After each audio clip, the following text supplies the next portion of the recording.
In this video, we're going to change the subject to the formula where the subject appears within a fraction and all the terms are fractional. So the first step here is to isolate the subject on one side of the equation. Now, we've got this x term here, but it's kind of stuck inside a fraction at the moment in a denominator. Now, my advice was, before we even do step one, we want to get rid of all fractions from the equation and any brackets as well. So firstly, we might want to combine these two fractions on the right-hand side into one by doing this subtraction of two fractions. So let's do that. Remember, to subtract two fractions, we can multiply the denominators. So b times x is bx.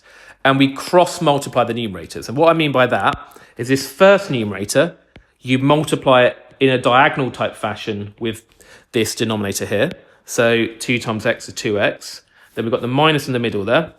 And then this second numerator, you multiply again in this cross-like fashion with a b. So 1 times b is b. So it's 2x minus b. So we multiply the denominators, cross-multiply the numerators. That's the quick way of adding or subtracting fractions. Now we have a fraction is equal to a fraction. And when that happens, you can use something called cross-multiplication. What do I mean by that? Well, if I had, say, a over b is equal to c over d, so you've got a fraction equals a fraction and no other terms outside those fractions, you can again multiply diagonally. So I can do the a times the d, AD, equals c times b, so bc. So that's known as cross multiplication. And we can use that here. So I'm going to multiply the 1 by the bx, which is just bx. And that is equal to the 2x minus b multiplied by a. So I'm going to use brackets there. It's a multiplied by all of 2x minus b, like that. So now I've got rid of the fractions. That's great. We're on the home stretch. I've still got brackets. I want to expand them. So this is going to be 2ax. And this is going to be minus ab. And now we can apply these steps on the right, because now everything's out in the open, no fractions, no brackets, brilliant. So step one here is to isolate the subject on one side of the equation. Now we've got x terms here and here. I want to get them on one side of the equation.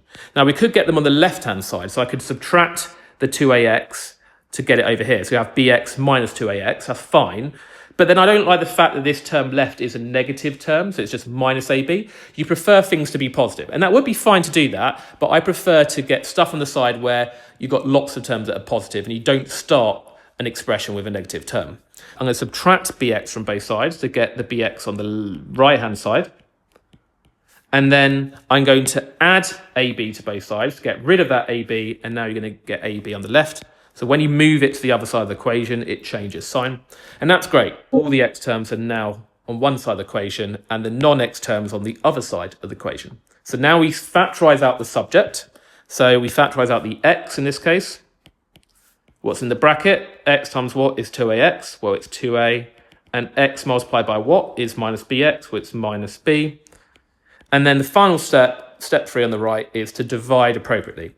Well, the x is being multiplied by all of 2a minus b. So to get rid of the times by 2a minus b, you divide both sides by a minus b. So we're going to get ab over 2a minus b. You don't need the brackets. And on the right-hand side, we get rid of the 2a minus b because we've divided by it, leaving just the x. And now x is on its own on one side of the equation, and we are done.